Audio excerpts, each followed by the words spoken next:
Hello everyone. The purpose of this video is to inform you about the new changes to the Great Vault which were introduced this week and are already live. To begin with, I'd like to make it clear, those changes do not solve all of the problems which the Great Vault has as a reward system.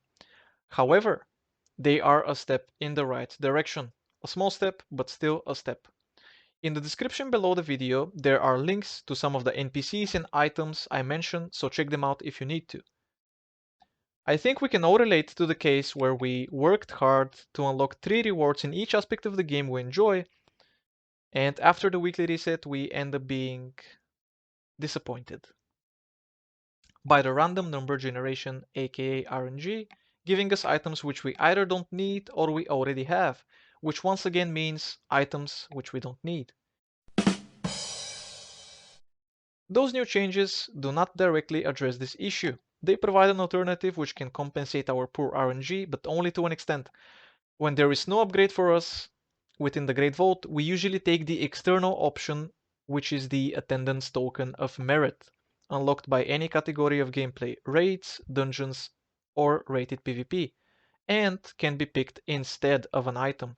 This means you can either choose an item from the Great Vault or you can take the tokens. This token is an active currency which can be traded for various items and resources sold by Cthulhu right next to the Great Vault. /target Cthulhu in case you can't see him.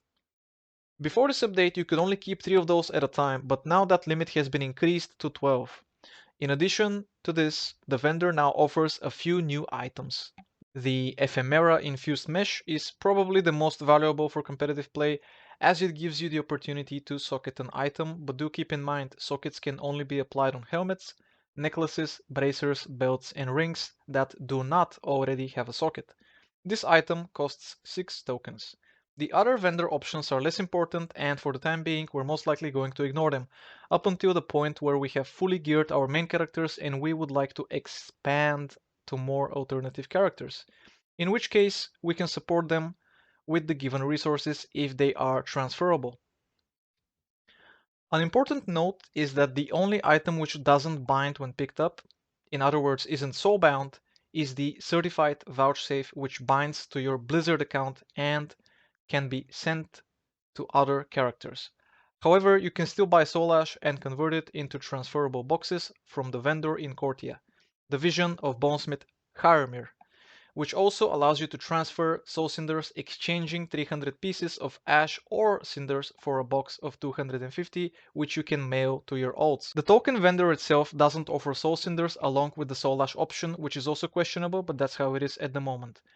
Another problem those changes fail to address is the fact that players still have to choose between eye-level scaling PvP gear or PvE gear. As someone points out in the discussion below the blue post, if you want to do both forms of content, you have to sacrifice one each week. This is a major issue which we can only hope Blizzard will soon take into serious consideration. On the one hand, the sockets are an improvement, because now you can buy a socket to a good item which you already have instead of not getting anything useful at all. On the other hand, a socket can't compensate the lack of good items, which could be a result of multiple poor vaults in a row. Also, a socket doesn't outweigh a good item, so even if you, let's say, get a socket each week for 2 weeks in a row, the gems wouldn't really empower your character that much. It would be a lot better if they actually introduced some bad luck and bad RNG protection in the form of code, which excludes the possibility of getting duplicate items, and some way to filter the category of items which you get, or maybe their stats, so you don't get crit verse all the time, for example. As someone mentions in the comments again, at the beginning of a patch, no one should have to choose tokens instead of an item. Items are way more useful, powerful, and meaningful, or that's what they should be, but quite often they aren't. In addition to all this, the Cosmic Flux currency is also neglected and could be potentially used in more ways, but that's part of the currency's value topic and it deserves its own discussion. In conclusion, I can't say I'm happy with those changes, but I am grateful that something is being done. Some of the comments below the blue post have decent ideas, and if feedback is really valued and appreciated, maybe we could see them live on a sunny reset. The important questions to ask here are, What issues does this update solve? And what issues does this update create?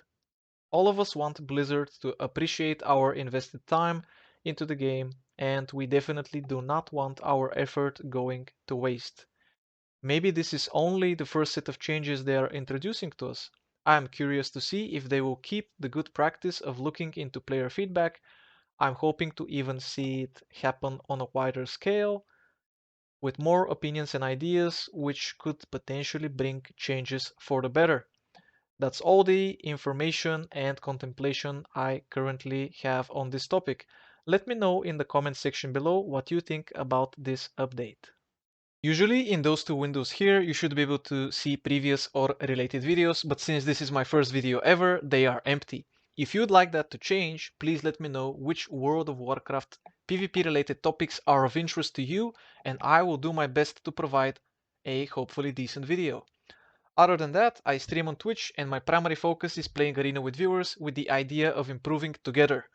We have 3 stream challenges ahead, the most important one being the Zero to Hero challenge for every class in the game, the Legion Time Walking challenge which will happen in the middle of April, and when we reach 500,000 channel points, we will make an attempt on stream to beat the current WoW GeoGuessr record of 1151 guest locations.